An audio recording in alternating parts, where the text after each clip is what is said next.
I, Margaret Wilson, stood by the window of my home in the suburbs of Grand Rapids, basking in the soft autumn sunlight, eagerly awaiting the arrival of my son's family. Even at 62, I found myself fidgeting, tapping my toes on the floor, a habit from my teaching days. It had been 3 months since I last saw my grandson Ethan. My heart raced at the thought of how much a 6-year-old boy could grow in just 3 months. As I glanced around the living room, my eyes fell on the mementos adorning the mantelpiece. A faded mug inscribed with, "Best Teacher Ever." Thank you notes from former students. This room, filled with 35 years of teaching memories, was now enveloped in silence. Outside the window, the leaves of the planted maple swayed in the autumn breeze, signaling the changing of seasons. The doorbell rang, making my heart skip a beat. I tried to calm myself with a deep breath, but the joy of seeing my grandson was overwhelming. As I opened the door, there stood my son David, his wife Emily, and my adorable grandson Ethan. "Mom, it's been a while," David embraced me. His voice was warm, but I couldn't help noticing the dark circles under his eyes, telling of his recent work stress. Emily greeted me kindly too, though she seemed a bit tense. As I accepted the bouquet they handed me, I responded, "Oh, my favorite lilies." The moment I turned my gaze to Ethan, my heart melted. "Hello, Grandma's treasure. My, how you've grown." Ethan just nodded slightly, without his usual energetic greeting. "Is something wrong?" But now was the time to celebrate the family reunion. I pushed my worries aside and invited everyone in. "Come on in. David and Emily, you must be tired.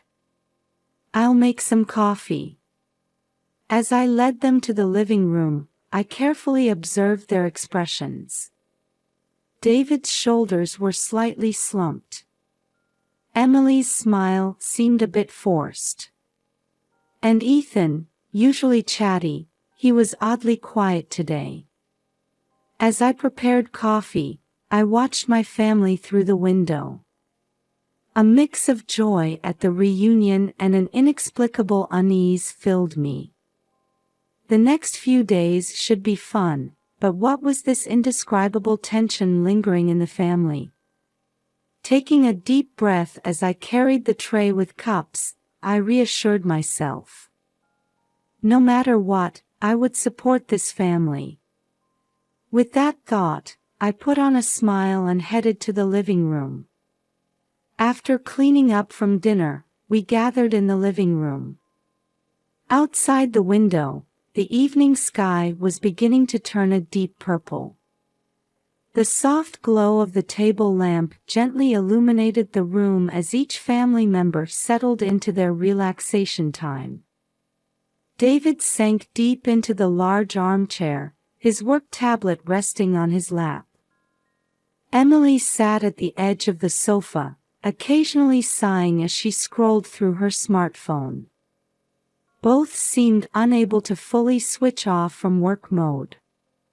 "How about some dessert?" "I baked an apple pie," I offered. David and Emily looked up, showing tired smiles. "Thanks, Mom. But right now..." David's words trailed off. "Yes, Margaret. We'll have some later," Emily continued. I felt a little disappointed but nodded in understanding. Turning my gaze to Ethan, I saw him sitting on the floor, hugging a large teddy bear. It was the one I had given him last Christmas. "Ethan, would you like to have some pie with Grandma?" I invited.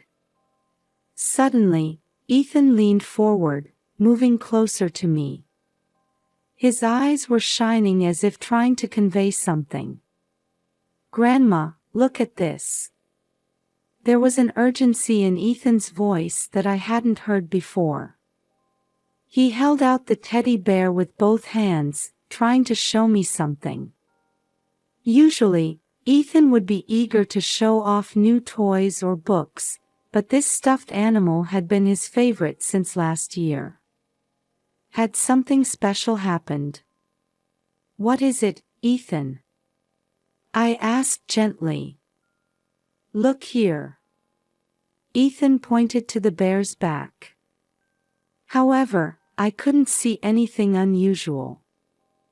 "David, Emily, Ethan wants to show us something," I called out to my son and daughter-in-law. But they were absorbed in their own conversation. "Well, this project deadline." David's voice. "I still need to review the materials for tomorrow's meeting," Emily replied. I frowned slightly at their behavior. Work is important, of course. But family time is even more precious. Especially when Ethan seemed to have something important to say. "Ethan, can you tell Grandma a bit more?" I spoke gently, meeting his gaze. Ethan opened his mouth to speak but suddenly hesitated, biting his lip. Then, he insistently pushed the stuffed animal towards me again. This behavior struck me as very odd. Usually, Ethan would clearly express what he wanted to say. I gently placed my hand on Ethan's forehead, checking for a fever. He wasn't warm. But his eyes held something, a plea of sorts. It seemed like he wanted to convey something important but couldn't find the right words. "Ethan, it's okay. Grandma's here. You can tell me anything." At my words, Ethan seemed to relax his shoulders just a bit. But he still couldn't bring himself to speak. At this point, I couldn't understand the meaning behind Ethan's behavior. I only knew that my grandson was desperately trying to communicate something. And it wasn't just a child's whim. Outside the window, the sun had completely set. Inside the room, only the mysterious air surrounding Ethan's stuffed animal quietly lingered. Even after night fell and the family had retired to their rooms, I couldn't shake Ethan's unusual behavior from my mind.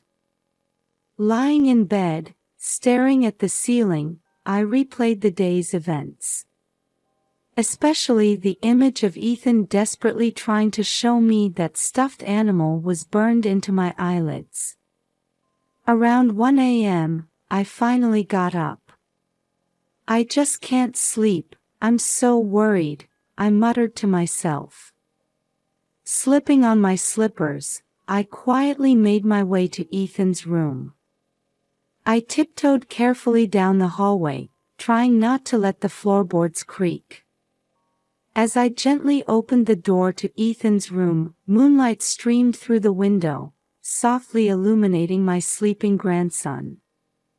The stuffed animal in question was placed beside his bed. Taking a deep breath, I carefully picked it up. Back in the living room, I turned on the table lamp. In the soft light, I began to examine the stuffed animal meticulously. Every touch brought back warm memories of last Christmas. But now, I couldn't shake the feeling that this teddy bear held some secret. As my fingers traced over the surface of the stuffed animal, I felt something odd on its back. Looking closer, I noticed a small zipper cleverly hidden along the fur. Could it be? I thought as I nervously unzipped it. Inside was a carefully folded piece of paper, covered in Ethan's childish handwriting. My heart started racing as I began to unfold and read it. The letter, which began with "Dear Grandma," made my heart pound even faster. The contents detailed Ethan's experiences of bullying at school. It painfully conveyed how he was being harassed daily by certain children. What surprised me even more was that it also mentioned his parents' work situation and recent changes in the family atmosphere. "Daddy and Mommy are always tired and arguing. I don't want to make them more worried." When I read this line, I felt a tightening in my chest. Ethan, worried about his parents' work stress, couldn't bring himself to consult them, fearing he would worsen the already tense atmosphere at home. And the last line struck me hard. "Grandma, you always know what to do. Please help me." These words conveyed Ethan's trust in my experience and calmness. He probably expected that I, with my years of experience as a teacher, could offer appropriate advice. After finishing the letter, I felt a deep shock along with a strong sense of purpose. I closed my eyes and took several deep breaths. I mustn't panic. I need to respond calmly and carefully. "Ethan, Grandma will definitely help you," I whispered softly. Looking at the clock, it was already past 2 a.m. I couldn't take action right away. First, I needed to calm my own feelings and think about how to approach this tomorrow. I returned the stuffed animal to its original state and quietly placed it back in Ethan's room. I gave a soft kiss on my sleeping grandson's cheek. "It's okay, you're not alone," I whispered. Back in my room, I sat on the bed, gazing at the moon outside the window. In my mind, I began to organize how to handle this situation. Protecting Ethan and improving communication within the whole family, these were the top priorities. From tomorrow, we'll solve this one step at a time, I told myself. And with a sense of purpose I hadn't felt in a long time, I slowly closed my eyes. The morning sun streamed through the window as I woke up. The clock showed 6 a.m. I felt like I had barely slept after last night's shocking discovery. Getting out of bed, I headed to the kitchen. As I brewed coffee, the contents of Ethan's message once again weighed heavily on my heart. With a hot coffee in hand, I stood by the living room window. Gazing at the mist-shrouded garden, memories of bullying cases I had dealt with during my 35-year teaching career raced through my mind like a whirlwind. One incident from about 20 years ago stood out particularly. Back then, serious bullying had occurred in my class, causing the victim to refuse to come to school.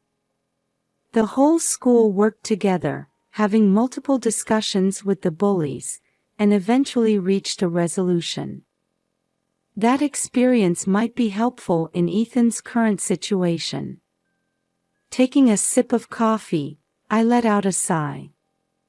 Come to think of it, the volunteer work I started at the local community center after retirement might also be useful in this situation.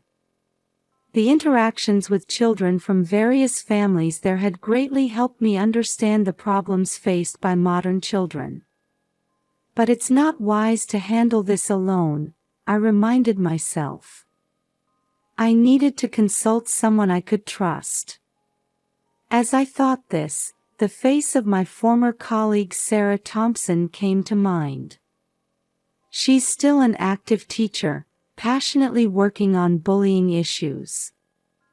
Looking at the clock, it was still before 7 a.m.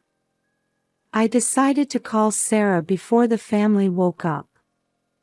As I picked up my cell phone and searched for Sarah's number, I felt my heart racing with tension. "Hello, Margaret. What's the matter so early?" Sarah's voice came through. "Sarah, I'm sorry for calling so early. I have an urgent matter to discuss." I began to explain the situation concisely. Sarah listened carefully, occasionally asking questions and sharing information about current anti-bullying measures in schools. As I listened, I was once again struck by the complexity of the problems facing today's children. Cyberbullying through social media, diverse family environments, pressure for academic achievement, all these factors intertwined in ways we never imagined in our time. "Margaret, we need to handle this carefully. But I'm sure you can deal with it well." Sarah's words of encouragement gave me a bit of courage.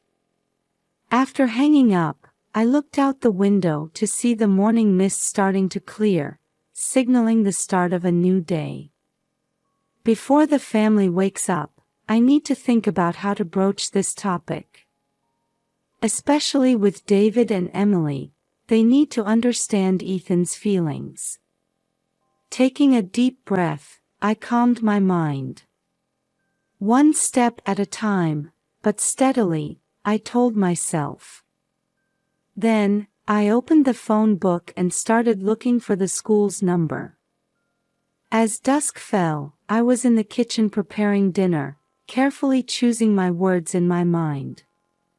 Tonight, we needed to have an important conversation as a family. As the aroma of a savory lasagna wafted from the oven, I heard the front door open. "We're home," David and Emily's tired voices echoed. "Welcome back." I took a deep breath and headed to the living room. After dinner, we settled on the sofa. Ethan sat next to me, looking anxious. "Everyone, I have something important to discuss," I began quietly. I carefully explained about the bullying problem at Ethan's school and how he had been trying to face it alone. I felt a pang in my chest as I saw David and Emily's faces cloud with surprise and regret. "Why didn't you tell us?" Emily's voice trembled. Ethan answered in a small voice, "Dad and Mom always seemed so busy. I didn't want to worry you."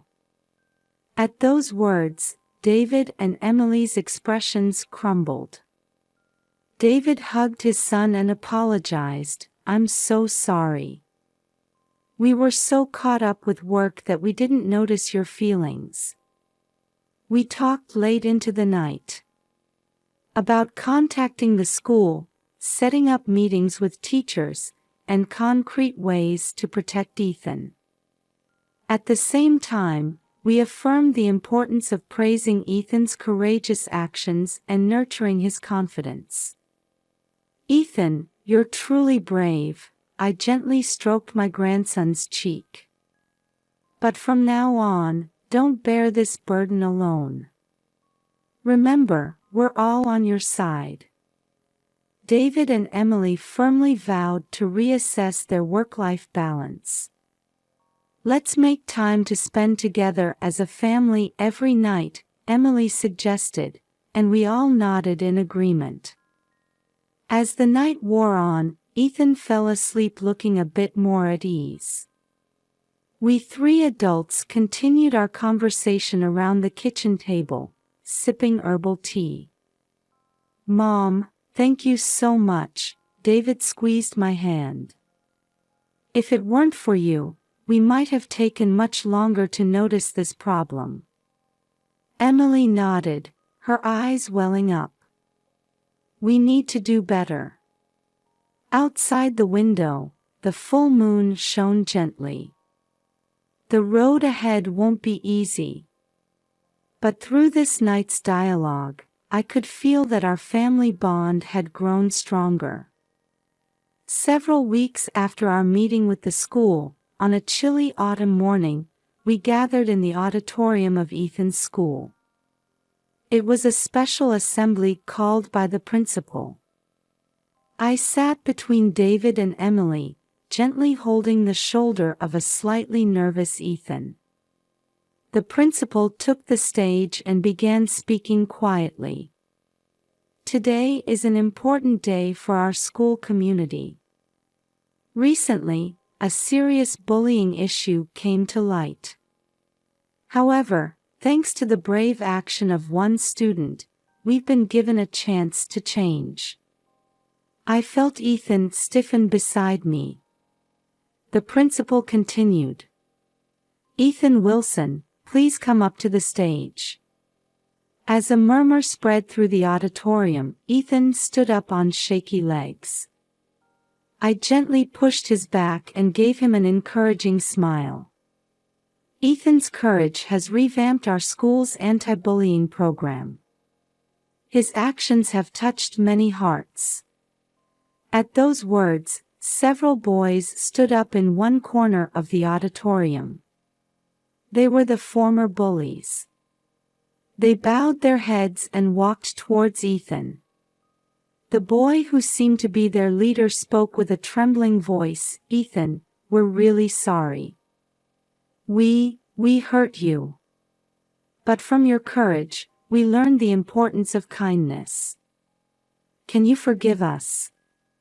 The auditorium fell silent. All eyes were on Ethan. He hesitated for a moment but then slowly nodded. "Yes, I forgive you. But promise never to bully anyone again, okay?" At that moment, a huge round of applause broke out. I wiped away tears as I exchanged glances with David. His eyes were moist too. The principal explained the new anti-bullying program and called for cooperation from all students. When each of us has a heart that cares for others, that's what makes this school a wonderful place. After the assembly, our family huddled around Ethan in a group hug. "Your courage changed everyone," I kissed my grandson's cheek. David and Emily looked at Ethan proudly. "From now on, we promise to listen to you more," Emily vowed. That night, we held a barbecue party in the backyard. Under the starry sky, family and neighbors gathered to celebrate Ethan's courage. He seemed a bit embarrassed but definitely showed a confident expression. 1 year later, in the summer, Ethan had moved on to middle school and was adapting well to his new environment. He now serves as a member of the school's anti-bullying committee and acts as a counselor for younger students. David and Emily kept their promise and reassessed their work-life balance. They decided that every Friday night would be family night, spent watching movies or playing board games together. I started conducting anti-bullying workshops at the local community center. I found new fulfillment in using my experiences to help other families and children. One evening, as Ethan and I were swaying in the hammock in the backyard, I suddenly asked him, "Do you have any regrets about what happened back then?" Ethan thought for a moment before answering. "No, I don't regret it. That experience made me stronger, and it brought our family closer together. Plus, I learned how important it is to forgive people." His words made my chest feel warm. Through the window, I could see David and Emily laughing as they prepared dinner in the kitchen. This family bond, and Ethan's growth. It all started with that message hidden in a small stuffed animal. I hugged my grandson tightly and whispered in my heart, "No matter what challenges come our way, we'll be all right." because we have strong hearts that care for each other. In the twilight sky,